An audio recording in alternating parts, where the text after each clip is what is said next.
Hello and welcome. I'm your host, Elizibar. We're going to talk about Delilah Blast number one. I got this PDF. Marcel Dupré was like, hey, you want to review this? And he sent me the PDF. So here I am reviewing this. We're not looking at the whole cover here. Let me zoom out a little bit so you can see this whole thing in full. Well, okay, I was maybe one click too far. In its full glory right there. Now, I can immediately see some things, right? We got like a cool looking cute animal here. We got like a steampunk robot with like a Puritan hat or something going on here. Not quite sure what's going on with that dude. We have a young adult protagonist here with some kind of weird retro futuristic steampunk space gun thing with cool little like I don't know, fairy fiddly bits here. It looks kind of cool. And we got some dude. That's kind of the least interesting part of the book right there is some dude. At least on the cover, you know? Because he's just so done with everything. Look at him, man. Like, she's like, all right, look into the future. He's like, oh, okay, I guess it. I don't remember what gender the animal was, but it's like, oh, man, I don't know what's going on, but I'm having fun. This dude's like, I am Murderbot. And then over here, it's just like, I don't know these people. I have nothing to do with them.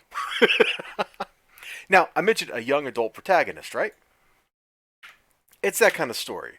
The whole young adult coming of age kind of thing. We're gonna skip the intro dream sequence. I think if I like tell you about that, maybe it's gonna take away more from the story.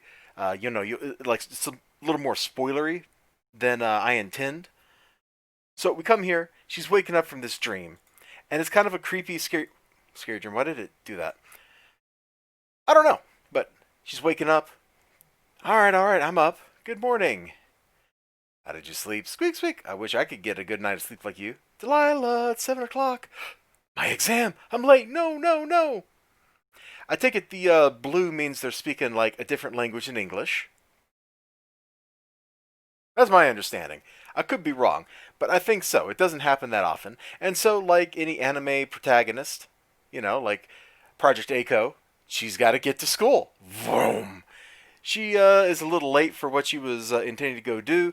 Then she's late for the other thing she was intending to go do. She's late for a lot of stuff in this book. Let's put it that way. In fact, one of the running gags is her tardiness. We should have called her Delilah Tardy or something instead of Delilah Blast, but that's neither here nor there. She's got a relationship with this guy because he is her dad's friend. And this is on like the future of the Earth in, I forget what year they said it was in, but 100 years from now or something. Science reigns supreme over humanity. And there's also like aliens and stuff. Like clearly alien, clearly alien, probably human, probably. One of the things, probably the thing I loved the most about the book, was her facial expressions, man. Let's go back here. Let's go back to page 5. All right. Let's go back to page 5. Oh, not doing so good. And then suddenly she's just awake because the animal is on her head.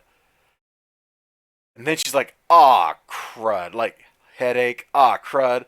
And she's out pretending to mom, like, oh, everything's okay, mom. I'm not going to go do the thing you told me not to go do. Clearly, she's going to do the thing she was told not to do. That's what a protagonist in these kind of stories does. Over here, she's a little exasperated by this guy, you can tell.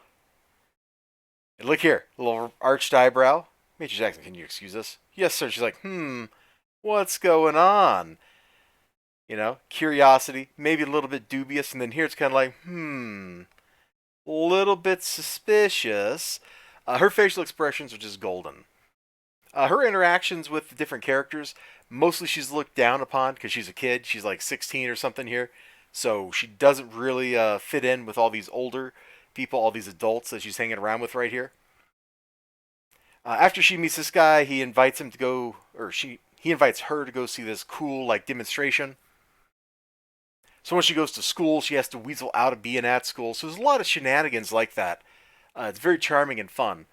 And they go see the demonstration, and that gives her an idea to go on an adventure. So she goes to meet a friend who's got a spaceship. Master James's bodyguard, please come in. And here's where we meet Mr. Steampunk Robot with the top hat. It's absolutely ridiculous top hat. So ridiculous. I do like the shoulder glowy lights though. That's kind of cool. So she goes to meet him. We get this robot. I gotta admit, steampunk styling is kind of overdone, and it's not my favorite thing to see in the world anymore. But I think the robot still looks kind of cool because it looks like he's made out of wood, bro.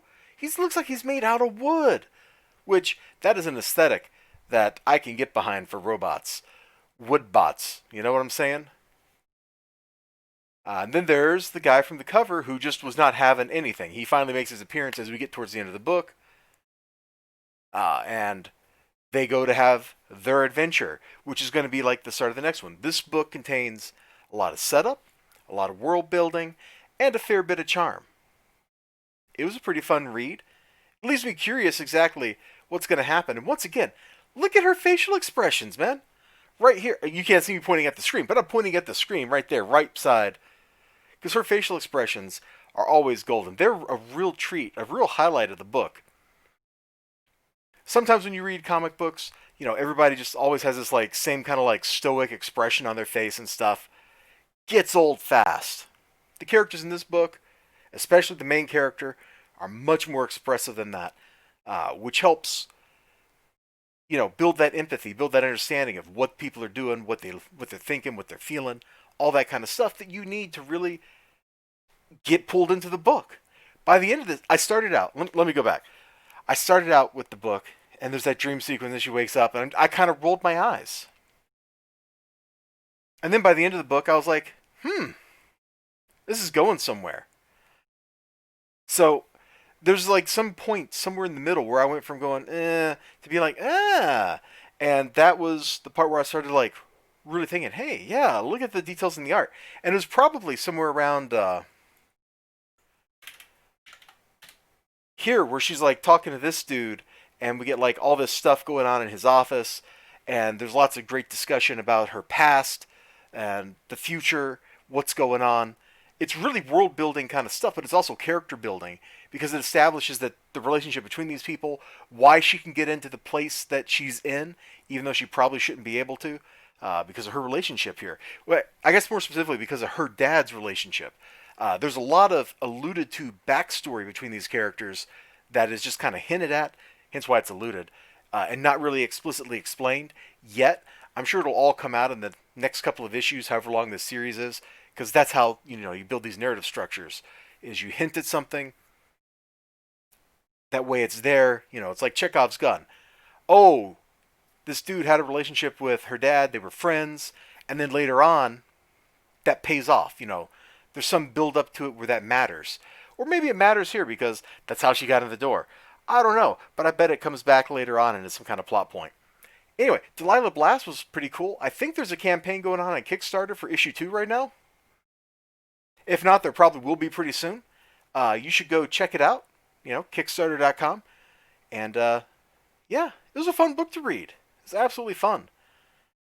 And I did mention, Marcel Dupré did. I hope I'm pronouncing his name right.